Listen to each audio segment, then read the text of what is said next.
ሰላም ክቡራን የቻናላችን ተከታታዮች እንደምን ከርማችኋል ነው ማለት ያለብኝ። መቼም ከረጅም ጊዜ በኋላ ነው እንግዲህ አሁን ድጋሚ መጣሁት።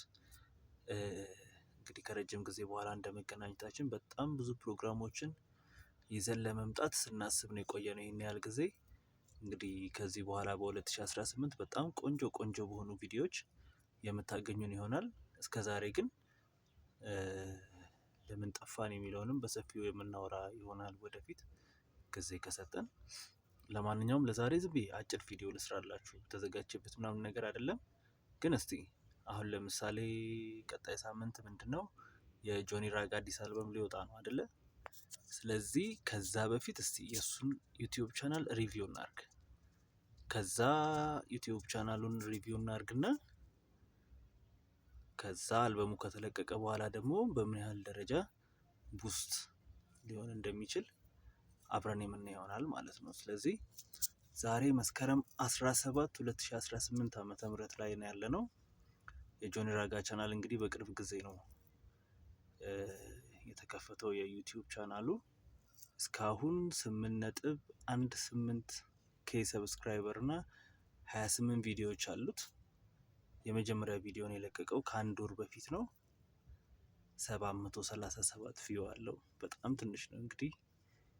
ከዛ 768 1.8 909 እያለ የመጀመሪያ አልበሙን ነው እዚህ ቪዲዮ ላይ እንግዲህ የለቀቃቸው። 1.4 አለ እዚህ ጋር 885 784 እያለ ይሄዳል።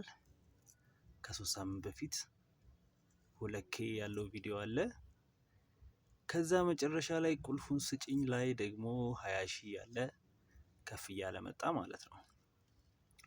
ከዛ ይቀጥላል። አሁንም ሙሉን ደግሞ ከዛሬ 20 ዓመት በፊት የለቀቀውን ይሄ ቁልፉን ስጪኝ የሚለውን አልበም 1998 ላይ ነው እንግዲህ የተለቀቀው። ሙሉ አልበሙን 1 ሰዓት ከ10 ደቂቃ ለቆት ደግሞ 45,000 ቪው አለው። ከዛ ቃለ መጠይቁ ደግሞ 76,000 ቪው አለ የመጀመሪያው ክፍል። ከዛ ሁለተኛው ክፍልም አለ መሰለኝ አይ ቲንክ ተለቋል 17k ያለው። ከዛ ከኪያለን ጋር ደግሞ እቺ በጣም የምንወዳት ቪዲዮ አለች አይደለ? እቺ ቪዲዮ በጣም ነው የምወዳት። ባይዘው ኢንትሮዋን ምናምን ነገር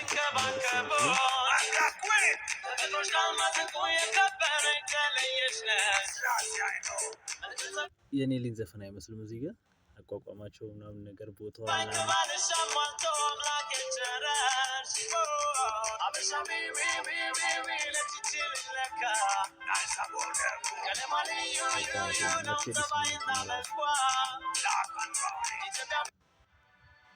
ይቀየራል። ቀሽተናች እንኳን የዘመኑ ቀሽት ከ7 ቀን በፊት የተለቀቀው ቪዲዮ ትንሽ ቪዲዮ አለ።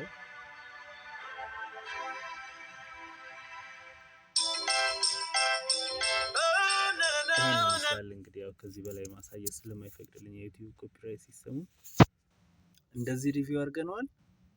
ይሄን ቪዲዮ ፖስት እናደርገውና ከዛ አልበሙ ከተለቀቀ ከአንድ ሳምንት በኋላ በምን ያህል ደረጃ ቡስት እንደሚያደርግ ይሄን ፓርት 1 እንለውና ፓርት 2 ቪዲዮ ለቅላችኋለሁ ማለት ነው። እስከዛ ድረስ ባይ ባይ፣ እናመሰግናለን። አብራችሁን ቆዩ።